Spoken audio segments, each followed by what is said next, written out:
Dear students, इस video में हम सेकंड लेसन छुट्टी के बारे में पढ़ेंगे। ये रविंद्रनाथ ठाकुर की बहुत ही अच्छी कहानी है। इस कहानी में बच्चों हमें ये बताया गया है कि किस तरह से बच्चों को आज़ाद रहना पसंद होता है, कि बच्चों को बिना किसी रोक टोक के जीना पसंद होता है।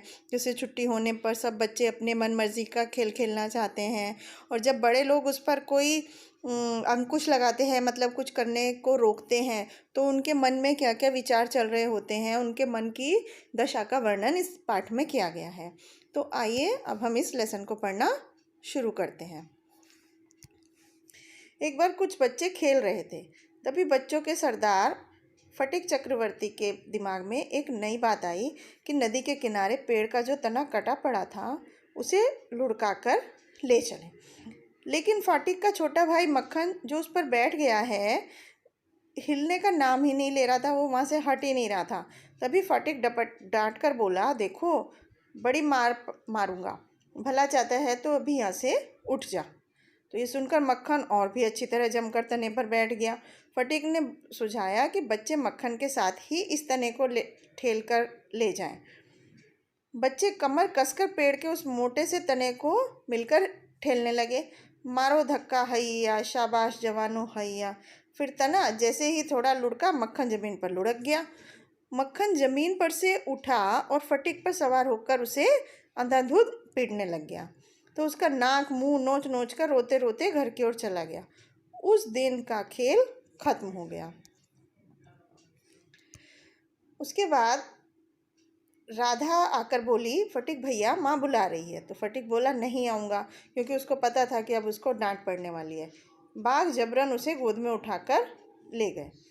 तो फटिक अपने को छुड़ा नहीं सका, इसलिए गुस्से से अपने हाथ पैर पटकने लगा। तो फटिक को देखते ही उसकी माँ उस पर बरस पड़ी, बोली, तूने फिर मक्खन को मारा है? फटिक बोला, नहीं, मैंने नहीं मारा। मक्खन जो पहले ही शिकायत कर चुका था, पूछने पर बोला, हाँ, इसी ने मुझे मारा है। तो ये फटिक से सहा नहीं गया और झट से जाकर मक्खन को कसकर थप्पड़ जमाते हुए बोला, फिर झूठ बोलता है। तो माँ ने मक्खन की तरफदारी करके फटिक को झकझोर कर उसकी पीठ पर कसकर 2-3 धौल जमा दिए, मतलब 2-3 थप्पड़ लगा दिए कमर पर। तो फटिक ने माँ को धक्का दिया और माँ चिल्लाकर बोली, तू माँ पर हाथ उठाता है? तो ठीक उसी समय काले सफ़ेद बालों वाले सज्जन वहाँ पहुँचे और बोले, ये क्या कर रहे हो तुम लोग? उनको देखते ही फटिक की माँ खुशी से उछल गई। अवाक होकर बोली, अवाक मतलब एकदम अचंभित होकर बोली, अरे ये तो भैया हैं, कब आए भैया? कहकर उसने भाई को नमस्ते किया। कुछ दिन तो बड़ी धूमधाम के साथ बीते। अंत में विदा लेने से 1-2 दिन पहले विशंभर बाबू ने अपनी बहन को बुलाकर बच्चों की पढ़ाई के बारे में कुछ पूछताछ की।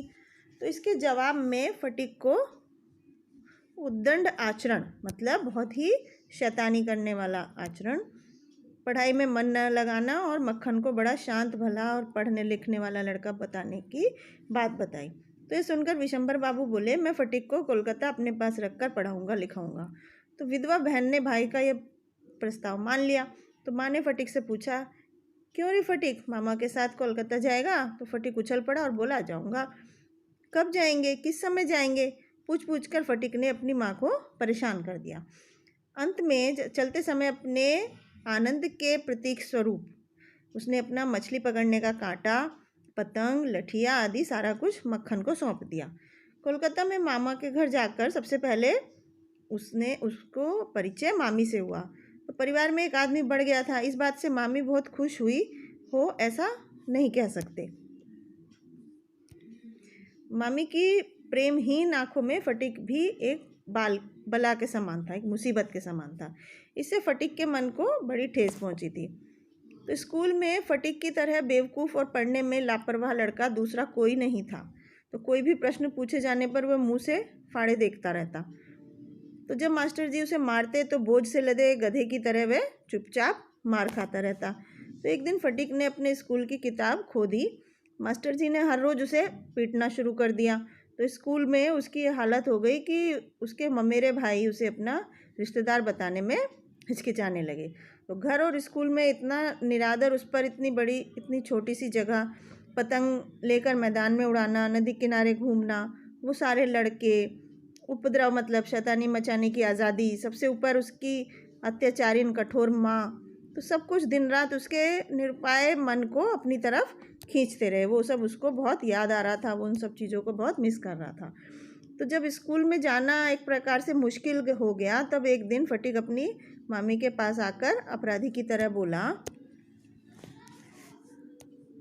कि मेरी किताब खो गई है।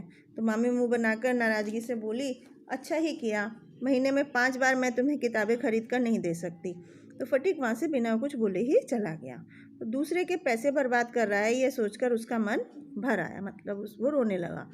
तो स्कूल से वापस आकर उसी रात उसके सिर में दर्द होने लगा और शरीर में कंपकपी सी होने लगी। तो वो समझ गया कि उसे बुखार आने वाला है। साथ ही ये भी समझ गया कि उसका बीमार पड़ना खामखा मामी पर बोझ पड़ जाएगा।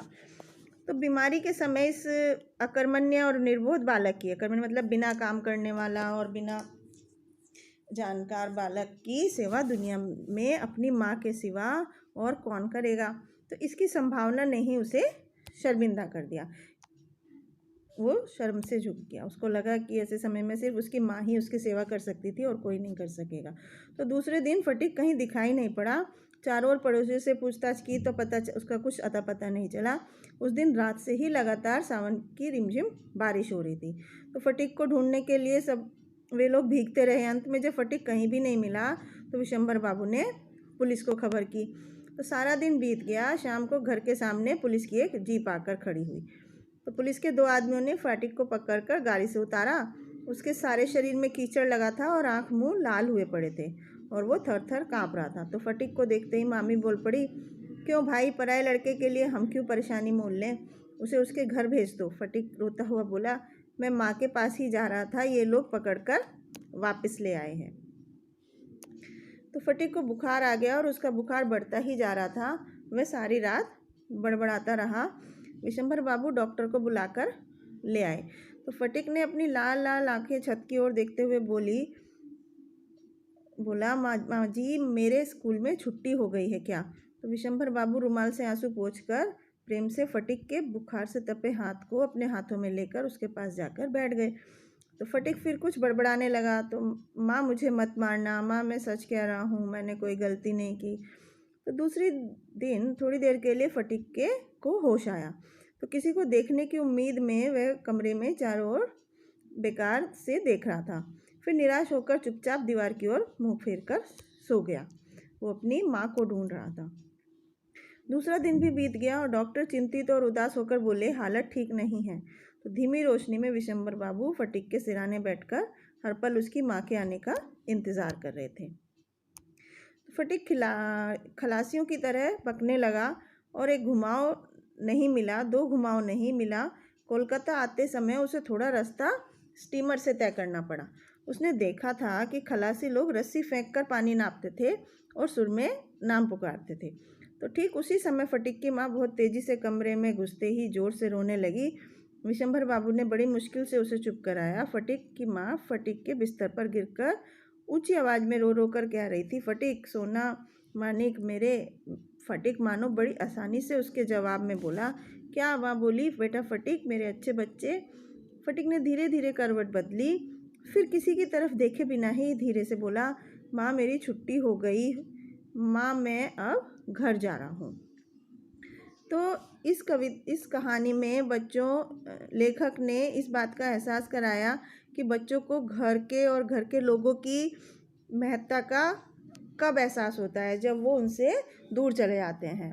तो हर बच्चे को अपने घर में और अपने घर के लोगों की महत्ता का एहसास होना चाहिए और उसे अपने शैतानियों पर जो रोका टोकी उसके घर में होती है उन पर उसका बुरा नहीं मानना चाहिए और उनका ध्यान देना चाहिए। तो बच्चों, इस कहानी से हमें यही शिक्षा मिलती है कि हमें अपने जिस तरह से इस कहानी में फटीक को उसकी शैतानियों के लिए उसकी माँ का रोकना टोकना बिल्कुल अच्छा नहीं लगता था और वो अपने मामा के घर जाकर रहने लगा। तो वहाँ पर उसके बीमार पड़ने पर पता चला कि उसके माँ बाप उसके लिए जितना कर सकते हैं उतना कोई और नहीं कर सकता। तो इसलिए बच्चों, हमें अपने परिवार की महत्ता को बहुत ध्यान में रखना चाहिए और उनका सम्मान करना चाहिए।